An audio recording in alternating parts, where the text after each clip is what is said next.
we're used to calling ourselves moko artists these days, but I also try to challenge that a little bit and say that we're not just artists. We have the responsibilities of our tupuna to uphold.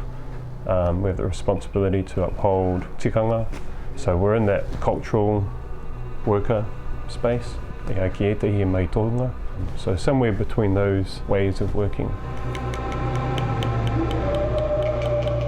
When we engage in the process of making moko for someone, there's so many threads that are coming through at once, and it's different for each whānau member. You've got a big responsibility to help facilitate that person to feel comfortable, to reach inside and express sometimes the really intimate, fragile sides of themselves, and give that some air and bring it out onto the skin. When I was in Rarotonga, I was told about how the crab, when it gets too big for its shell, it has to go under a rock, because to take off the armour to then go into the next phase of growth, they're vulnerable to everything else out there, so they have to find that little rock. And for us, that's the moko space. This is the rock that you come into, you take the armour off, you figure out who you are going to be when you step out. You put new armour on, you grow that new armour, and then off you go. The whole, magnetism for me towards this art form was the uhi, and looking back at the photographs of our tupuna and the Goldie paintings and the whakairo, and just being pulled towards the power of moko, and being really sad that it wasn't present in our Māori world like it used to be. From looking backwards towards them, there's the impulse to try and bring that back into the modern world. And moko being more of an identity marker, it does help create distinction, but it does also help create connection, because in the end it all comes back to whakapapa and storytelling.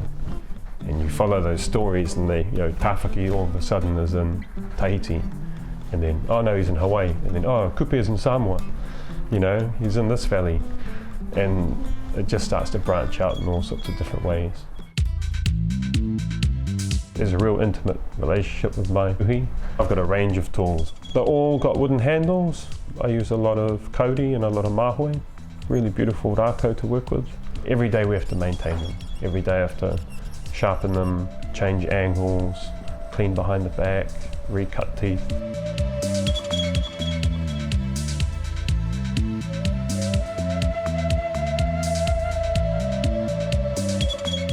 Part of this collaboration for me is to make sure that an element of what we've made is giving back to the community, and also helping create something else that our people can wear with our markings on it. When it comes to designing a physical object, I really wanted to reference our crafts of working physically, whakairo specifically, and raranga. The frames come in both optical glasses and sunglasses. The taratara that are on the edges, they're a very common carving motif found throughout the Pacific, found throughout Māori iwi, and it's just a real simple, clear identifier of our patterning. And then on the inside we have the karu o te whenua pattern, which is a pattern that references the eyes and those who watch over the whenua, look after the land, look after home. And then in the corner we have little toroa, and the toroa is our albatross, referencing that tupuna material that our ancestors used for the tattooing. From here all the way through the Pacific, bone from birds was used. This is my little way of honouring the albatross and its special place within our mahi.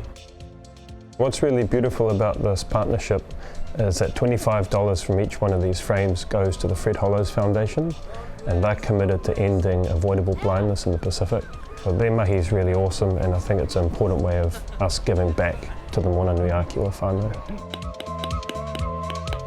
Once you're wearing that moko, you're charged with some kind of energy and references of your people. So you are a walking representation of your culture.